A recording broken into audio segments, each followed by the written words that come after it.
Olá, eu sou Thaís Azevedo e eu vou falar agora para vocês sobre o meu primeiro processo, né, o meu primeiro insight lá na experiência na Casa Sula. Para quem quiser entender um pouco melhor sobre o que é a Casa Sula, eu gravei um vídeo anterior a esse, você pode acessar e entender um pouco melhor, né, da onde vem a minha relação com a educação inovadora e também com a Casa Sula. Bom, então, para começar, né, logo que eu cheguei lá na Casa Sula, eu com meu filho de quase 3 anos, o Mikael, para viver essa experiência com ele, foi incrível, assim, né? Em alguns minutos que eu estava lá, observando, né, as relações acontecendo, porque lá nós somos convidados, enquanto mães e pais, a se colocar num papel de observadores da criança. E não de interagir, não de sugerir, mas de observar, né? E é justamente aí que começa, né, a história quando a gente quer viver esses processos mais inovadores na educação. No Orimirim também é assim, é onde meu filho está hoje em São Paulo. Então, eu fui lá e me coloquei nesse papel de observação e comecei a visualizar ele, né? E ao que eu fui vendo aquelas crianças e aquele ambiente, aquele espaço, eu fui tomada por uma energia de amor. Eu fui invadida por uma energia de amorosidade que eu não sei explicar em palavras até agora o que é isso, sabe? Foi muito forte ao ponto de eu começar a chorar e me emocionar mesmo. E sentir que tudo isso vinha ali, né, de toda uma história, de toda uma construção da Margarita, né, que eu nem sabia exatamente ao certo ainda como tinha sido a história dela nessa realidade que ela criou ali, né? Mas eu já sentia, eu já podia sentir, né, aquele amor ali de fato plantado e semeado, né? Não é à toa que os espaços se chamam Semillero 1 e Semillero 2, né? Que são sementes, né? São espaços onde se colocam as sementes, semilleros. E cada espaço é voltado para uma idade, né? Uma faixa etária de idade. E na primeira, no Semillero 1, é onde meu filho está, que é até os 7 anos de idade. Bom, e o que aconteceu ali foi que eu comecei a entrar num processo muito profundo de limpeza dos resquícios ainda que ainda existiam em mim, de toda uma lógica de comando, controle, opressão e repressão e medo que provém da nossa educação, da nossa sociedade, da nossa criação. Não só da nossa criação dos nossos pais, mas dos pais dos nossos pais, mas dos nossos tataravós e tudo o que vem dos nossos ancestros, né? São histórias e histórias na nossa sociedade inteira que estão baseadas na lógica do comando, do controle, da repressão e da opressão. E eu sou fruto disso, como cada um de nós também. E há mais ou menos 3 anos eu venho fazendo um processo de limpeza muito profundo em mim, com muitas medicinas, com muitos processos de cura, para curar e limpar de mim esse comando e controle. E todo o movimento que eu já sou envolvida nas novas lógicas de educação, que eu já busco, né, entender o quanto eu ainda tenho isso em mim, o quanto isso ainda está nas células mesmo, né, dentro aqui, né, da pele. É uma coisa que está arraigada no nosso campo sistêmico. Então, não é uma coisa simples da gente curar e limpar. E daí eu cheguei ali naquela experiência que eu estou há uma semana vivendo já, né? E logo nos primeiros dias eu me deparei com essa lógica, né? O comando e controle ainda em mim. Dessa dificuldade de realmente permitir, né, o meu filho de se expressar livremente, ser quem ele é, sem que eu pudesse estar ali dirigindo, né? E dando as respostas que eu achava que eram as respostas certas. Então, logo observando a Margarita com ele e vendo ele perguntar coisas simples, né, de uma criança. Mamãe, onde que tá esse negócio? Então, ele estava brincando com um brinquedo e, onde que tá? Onde que tá? Eu não tô achando onde é que tá, né? E era perceptível que Ele provavelmente sabia onde estava, mas ele estava ali querendo criar uma conexão que talvez ele não tivesse conseguido antes. E aí a Margarita simplesmente respondia para ele com a mesma pergunta: onde será que está? Aonde está, Micael? E aí eu fui observando, né, as respostas da Margarita, sempre com novas perguntas, para que ele pudesse, ele mesmo, buscar dentro de si aquelas respostas. E aquilo me tocou, assim, de um jeito tão profundo que eu comecei a observar o quanto, mesmo com toda essa limpeza que eu já venho vivendo e com toda essa minha imersão nas novas lógicas de educação, o quanto eu ainda estou distante dessa realidade. O quanto eu ainda estou distante de realmente permitir que o meu filho descubra por ele mesmo, sozinho, sem que eu dê as respostas, sem que eu dirija. E aquilo, assim, foi uau para mim. Foi um grande aprendizado. E dentro desse aprendizado maior, né, eu comecei que eu tive ali, teve o entendimento do como se alcança a autonomia. Como uma criança alcança a autonomia. Porque o meu entendimento da autonomia, ele ainda não era tão profundo quanto eu estou vivendo aqui. Porque aqui eu estou entendendo que até os 3 anos de idade, mais ou menos, ali até os 3 anos, a criança, ela está vivendo todo um processo de experimentação espontânea. Todo um processo de curiosidade espontânea que nasce ali de dentro dela e que a hora que ela se depara com o mundo e com a vida e com as coisas ao redor, ela vai buscando por ela mesma. E o quanto essa experimentação espontânea é importante para que ela viva essa experiência por ela, para que ela reconheça e encontre os próprios impulsos e sentimentos. Eu nunca tinha me dado conta disso, como eu estou me dando aqui. Então, é como se Micael, de repente, olhasse essa planta e começasse a pegar nela e ver, né, bem de perto como ela é, né, a textura, o tamanho, e de repente ele percebe que essa ponta aqui machuca quando toca. E aí ele, por ele mesmo, né, sentindo esse machucar, ele vai começar a entender que essa planta, por mais interessante que ela possa ser, ela me machuca. E aí, a partir do momento que essa criança começa a entender e mentalizar aquela experiência que ela está tendo, aí sim ela vai começar a alcançar a própria autonomia dela. Que é, a partir de reconhecer esse sentimento que dói quando eu toco aqui, eu mesmo vou começar a entender que eu preciso ficar longe dessa planta.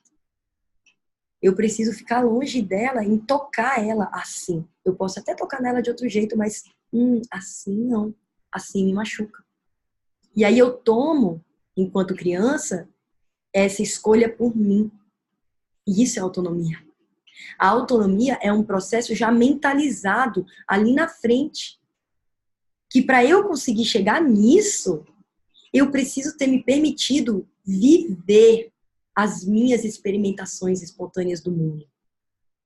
E não só eu ter me permitido viver, como principalmente o meu pai, a minha mãe, os meus avós e quem quer que seja que esteja ao meu redor.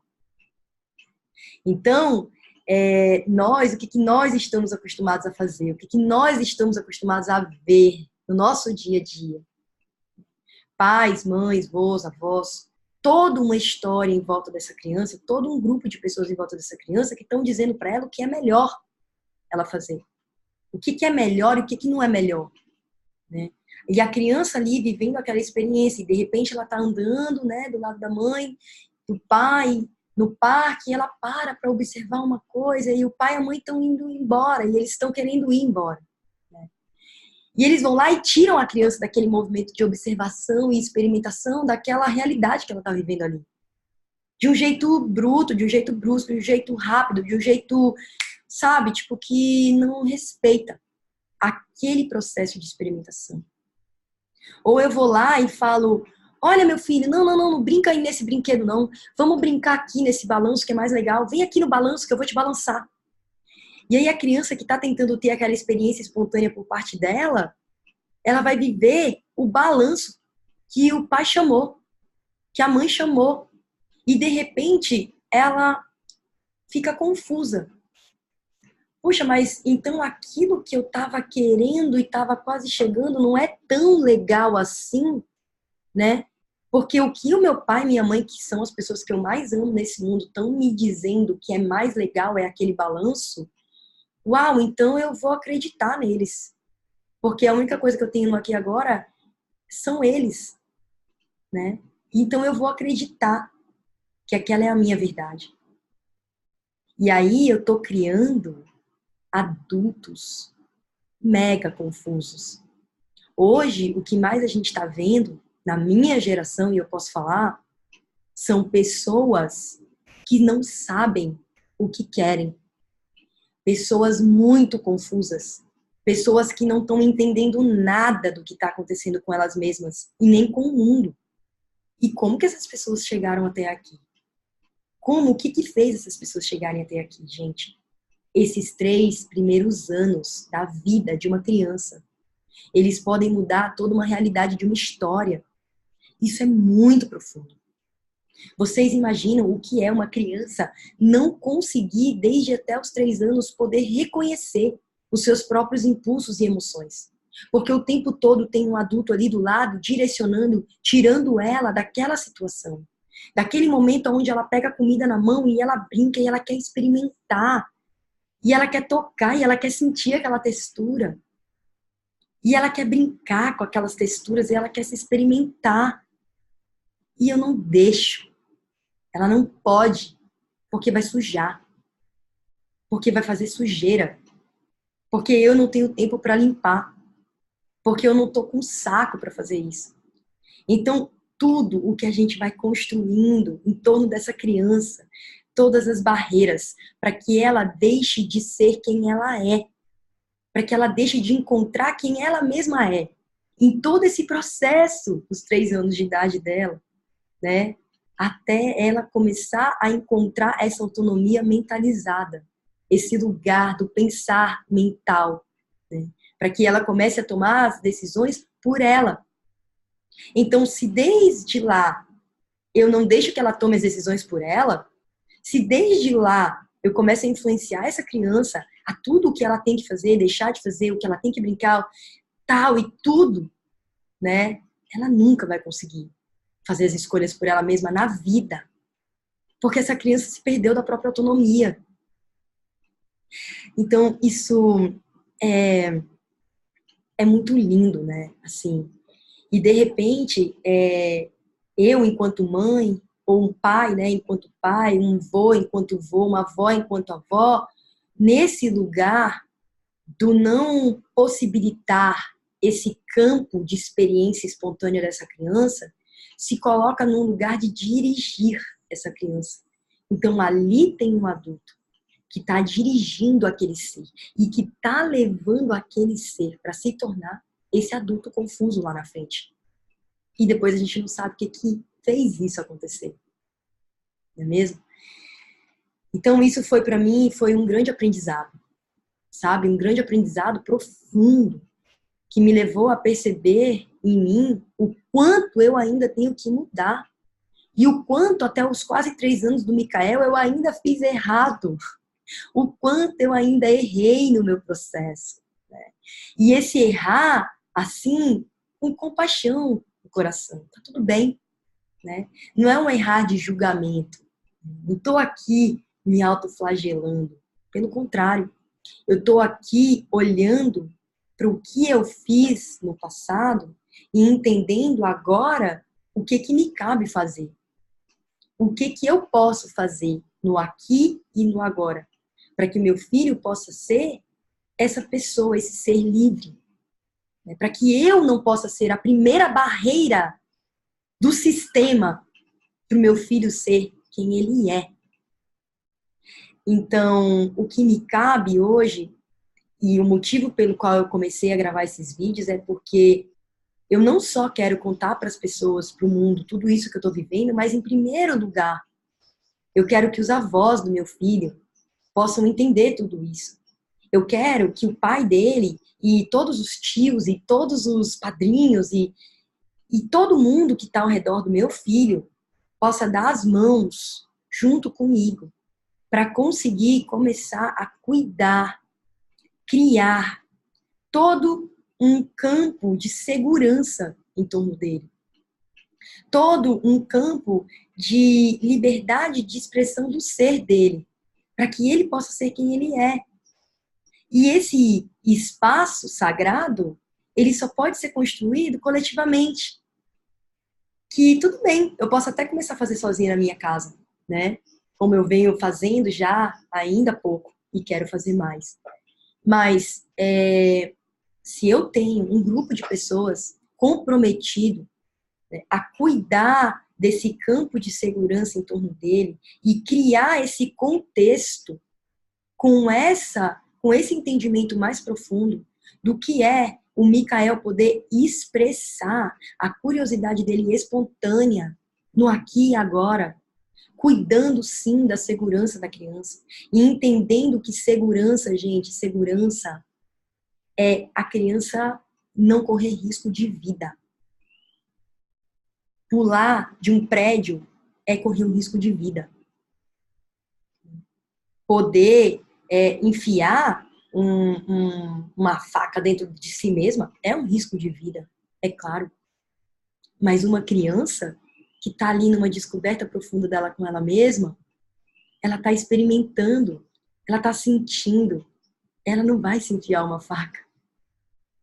E eu tenho que estar ali do lado dela, criando esse campo de segurança, estando junto, observando e cuidando, para que em nenhum momento isso possa acontecer. E se eu ver que isso vai acontecer, eu vou ser o adulto que vou tirar essa faca dessa criança, mas eu preciso deixar com que ela experiencie essa faca.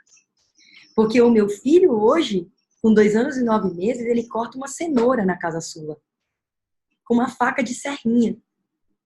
Ele pega um martelo e ele bate no prego, numa madeira. E ele faz isso por ele mesmo. Ele faz isso porque ele é pronto para fazer. E cabe a nós, adultos, saber reconhecer que as crianças, elas vêm prontas.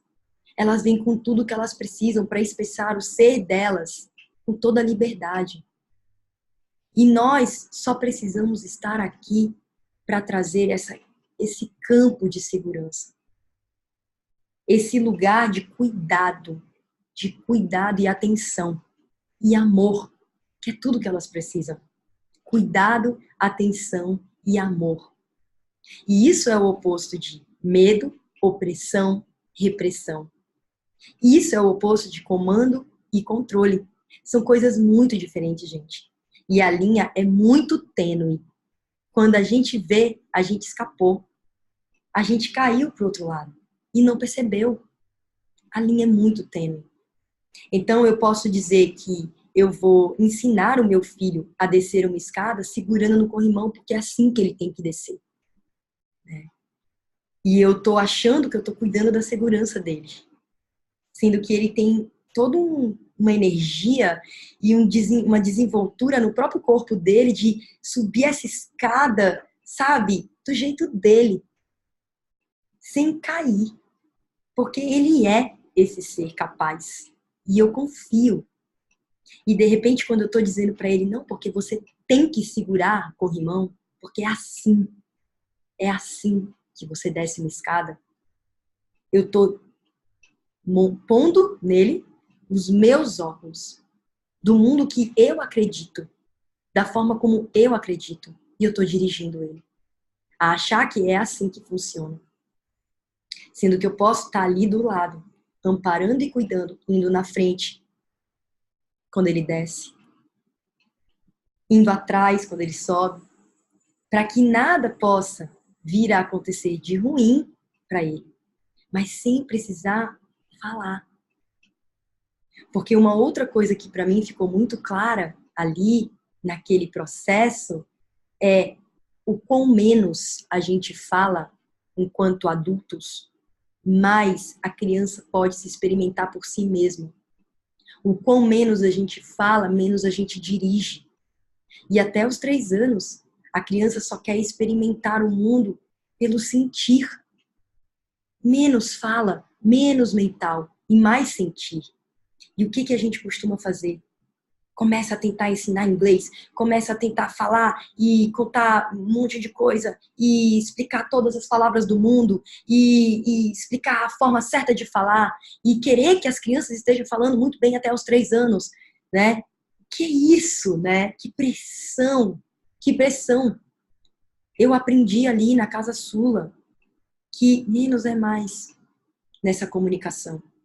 E o que quanto menos a gente fala, mais a criança consegue ir para dentro e experienciar esse mundo a partir desse processo interior. O quão mais ela se expressa, o quão menos ela se expressa pelas palavras, mais ela se expressa pela experiência do sentir. E ela vai desde então aprendendo a sentir, aprendendo a reconhecer os seus sentimentos, as suas emoções, os seus impulsos genuínos, sem que alguém esteja ali na direção e no comando dessa ação. Então, meus amores, até aqui eu sinto que eu falei o suficiente para trazer um pouco desse primeiro insight, dessa experiência que eu estou vivendo. Essa experiência, ela está transformando a minha vida. Eu fiquei de cama essa semana, no domingo, assim, de tão forte que tá o meu processo de cura, de limpeza, e não é fácil, mesmo vendo, mesmo percebendo e percebendo essa forma de fazer, e eu vou falar um pouco mais nos próximos vídeos sobre essa forma, sobre esse jeito, ainda assim é difícil, ainda assim é difícil conseguir estar nesse estado de presença, consciência, muitas coisas aqui acontecendo, porque também tem as nossas curas, tem tudo que nós estamos limpando do nosso processo da infância, porque quando a gente vê uma coisa dessas, a gente vai diretamente para a nossa infância. E assim, a minha infância, como muitos de vocês, foi baseada na mesma lógica, do medo, da opressão, da repressão, do comando e controle. Quantos de nós aqui vivemos isso, né? Apanhamos, eu apanhei, né? Então aqui a gente pode falar, estamos todo mundo no mesmo barco e estamos aqui para tentar criar um novo mundo para essas crianças que estão nascendo. Então eu convido vocês a poderem ler um pouco mais sobre essas novas lógicas de educação, buscar mais esses conhecimentos, sabe, vejam os vídeos do Orimirim, da Casa Sula, dos outros espaços que estão aí fazendo coisas incríveis, já acontecendo, né, em vários lugares do mundo. Tem canais que eu também indico, né, vou criar uma playlist aqui na minha página do YouTube, de canais que eu indico, né, a Vanessa Galvani, uma grande amiga minha, que está fazendo um trabalho lindo, falando para adultos, falando para pais. Então, o trabalho, dentro das novas lógicas de educação, para a gente fechar aqui esse vídeo, que eu descobri, que eu entendi desde o primeiro momento que eu comecei a me aprofundar essa realidade na minha vida, eu entendi que as novas lógicas de educação não são para os nossos filhos, elas são para nós, elas são para a gente, são para nós adultos, porque somos nós que precisamos nos desescolarizar de tudo que a gente foi ensinados e de tudo que a gente aprendeu, para a gente conseguir entrar num lugar novo de cuidado, de um novo tipo de cuidança para essas crianças que estão chegando no mundo. Então é isso, meus amores, assim falei. Meu nome é Thaís Azevedo. Obrigada por acompanhar essa plataforma de conhecimentos evolutivos. E logo mais eu gravo meu próximo Zoom, meu próximo vídeo aqui no YouTube sobre as experiências que eu estou vivendo na Casa Sula. Um grande beijo e até o próximo vídeo.